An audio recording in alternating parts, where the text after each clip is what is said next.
नमस्कार दोस्तों, आपके अपने चैनल हमारे संस्कार में आपका बहुत बहुत स्वागत है। आज हम आपके लिए लेकर आए हैं पापा अंकुशा एकादशी के बारे में जानकारी। लेकिन उससे पहले अगर आप हमारे चैनल पर नए हैं और अभी तक चैनल को सब्सक्राइब नहीं किया है तो प्लीज़ हमारे चैनल को सब्सक्राइब करें, वीडियो को लाइक करें, ज़्यादा से ज़्यादा शेयर करें ताकि यह जानकारी और लोगों तक भी पहुंच सके, उन्हें भी इसका लाभ प्राप्त हो सके। बेल आइकन को दबाना ना भूलें ताकि हमारी आगे आने वाली हर वीडियो की जानकारी आपको नोटिफिकेशन के जरिए मिल जाया करे। कमेंट्स बॉक्स में ओम नमो भगवते वासुदेवाय नमः, हर हर महादेव लिखना ना भूलें। आपका ये छोटा सा सहयोग हमारे लिए काफ़ी मददगार साबित होता है। परमपिता परमेश्वर की कृपा आप सभी पर बनी रहे, घर में अन्न के भंडार भरे रहें। तो चलिए अब बात करते हैं पापा अंकुशा एकादशी के बारे में। आश्विन मास के शुक्ल पक्ष की एकादशी को पापा अंकुशा एकादशी कहा जाता है। इस एकादशी का महत्व स्वयं भगवान श्री कृष्ण ने धर्मराज युधिष्ठिर को बताया था। इस एकादशी पर भगवान पद्मनाभ की पूजा की जाती है। जैसे कि इंसानों के द्वारा किए हुए पाप एक मनोन्मत्त हाथी की तरह से बढ़ते रहते हैं, लेकिन इस व्रत के पुण्य रूपी अंकुश उसे मार देते हैं और इसी कारण से इसका नाम पापा अंकुशा एकादशी पड़ा है। इस दिन मौन रहकर भगवत स्मरण और पूजन करने का विधान है।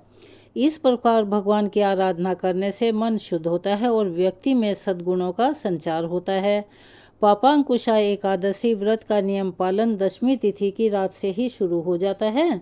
वैसे तो हर व्रत और उपवास में ब्रह्मचर्य का पालन करना अनिवार्य होता है, लेकिन इस व्रत में ब्रह्मचर्य का पालन बहुत ही सख्ती से करना चाहिए।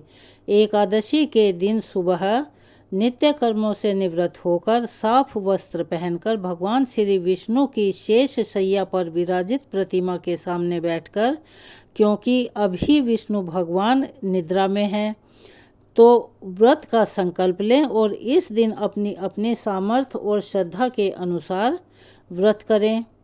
इस व्रत में अन्न या चावल ग्रहण नहीं करना चाहिए, क्योंकि यह निर्जला या निराहार रहा जाता है। अगर बिना अन्न के ना रह पाएँ तो केवल एक समय ही फलाहार ग्रहण कर सकते हैं। अगर आपकी स्थिति ऐसी है कि आप बीमार हैं या आपको कोई और परेशानी है।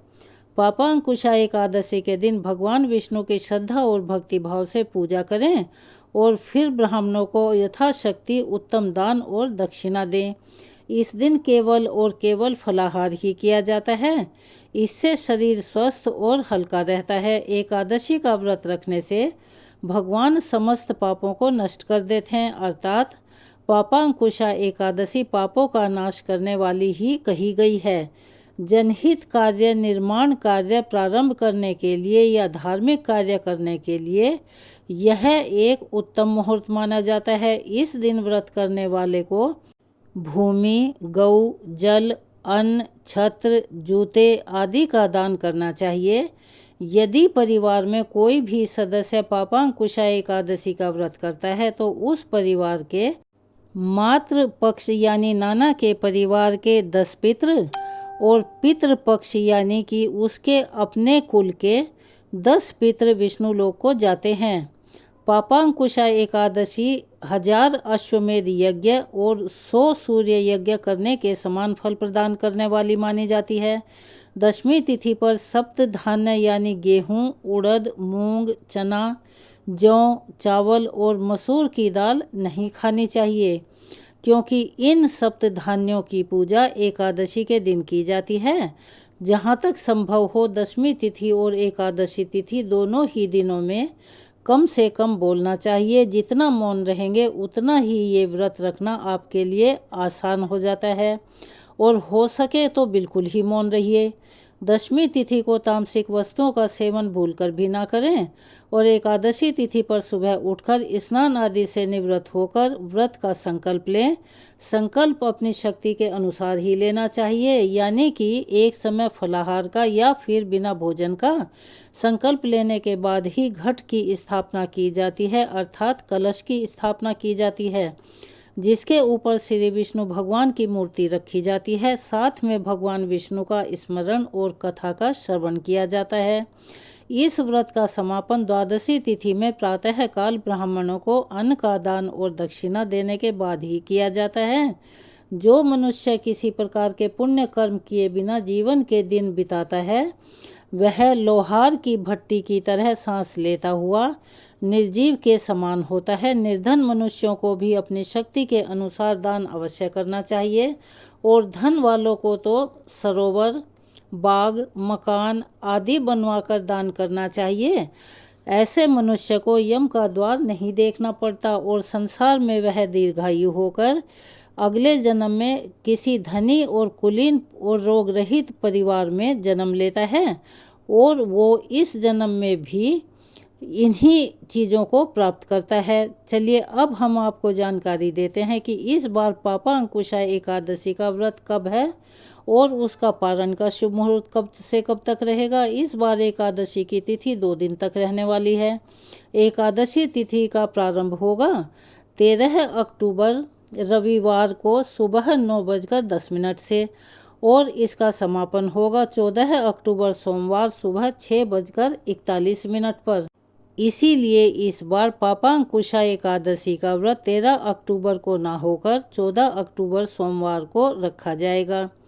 वैष्णव जनों को या फिर गृहस्थ जनों को मात्र इसी दिन उपवास रखने की सलाह दी जा रही है। द्वादशी तिथि प्रारंभ होगी 14 अक्टूबर सोमवार सुबह 6:42 से, और द्वादशी तिथि का समापन होगा 15 अक्टूबर मंगलवार सुबह 3:42 पर। द्वादशी तिथि के लगते ही जो हरिवासर का समय शुरू होगा वह सोमवार को दोपहर 12:30 तक समाप्त होगा। और ऐसा एकादशी व्रत का नियम है कि जब तक हरिवासर का समय रहता है तब तक एकादशी का व्रत भूले से भी नहीं खोलना चाहिए, यानी कि हरिवासर का समय चलते हुए व्रत का पारण नहीं किया जाता।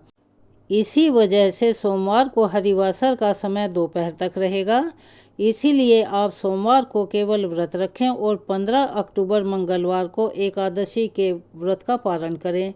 व्रत के पारण का शुभ मुहूर्त रहेगा सुबह 6:27 से 7:45 तक। आपको इसी निर्धारित मुहूर्त के अंदर अपना एकादशी का व्रत खोलना है, यानी कि अपने व्रत का पारण करना है। कुछ लोग एकादशी का व्रत पूरे नियमों के साथ रखते हैं, तिथि शुभ मुहूर्त की जानकारी रखने के बाद ही व्रत करते हैं, तो कुछ लोग केवल दूसरों से सुनकर व्रत रख लेते हैं, यानी जिस दिन एकादशी तिथि लग जाती है उसी दिन व्रत रख लेते हैं। तो इस बार एकादशी तिथि 2 दिन तक रहने के कारण कुछ पंचांग में रविवार के दिन भी एकादशी का व्रत करने की सलाह और दी जा रही है और बात कही जा रही है। ऐसे में हम आपको बता दें कि जो लोग रविवार के दिन यदि एकादशी का व्रत रख रहे हैं तो उन्हें सोमवार को सुबह व्रत का पारण करने का कोई भी शुभ मुहूर्त नहीं मिलेगा, क्योंकि दोपहर में लगभग 12:30 तक हरिवासर का समय रहेगा, और हरिवासर के बीतने के बाद आप व्रत खोल सकते हैं। अगर आपने रविवार को एकादशी का व्रत रखा है तो ऐसी स्थिति में आप सोमवार को दोपहर 1 बजे से 3 बजे के बीच में अपने व्रत का पारण कर सकते हैं।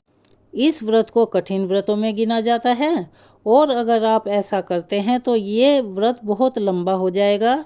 इसीलिए हम आपको सलाह देते हैं कि आप केवल सोमवार के दिन एकादशी का व्रत रखकर मंगलवार के दिन व्रत का पारण करें। यह थी आज पापा अंकुशा एकादशी के बारे में जानकारी। आपको कैसी लगी? अगर आपका कोई प्रश्न है तो आप कमेंट्स बॉक्स में लिखकर पूछ सकते हैं। अगर आप हमारे चैनल पर नए हैं और अभी तक आपने चैनल को सब्सक्राइब नहीं किया है तो आप सभी से निवेदन है कि प्लीज़ चैनल को सब्सक्राइब करें, वीडियो को लाइक करें, ज़्यादा से ज़्यादा शेयर करें ताकि यह जानकारी और लोगों को भी मिल सके। बेल आइकन को दबाना ना भूलें ताकि हमारी आगे आने वाली वीडियो की जानकारी आपको नोटिफिकेशन के जरिए मिल जाया करे। कमेंट्स बॉक्स में ओम नमो भगवते वासुदेवाय नमः, हर हर महादेव लिखना ना भूलें। आपका छोटा सा प्रयास हमारे लिए बहुत मददगार साबित होता है, इसीलिए प्लीज़ हमारी मदद करें। धन्यवाद।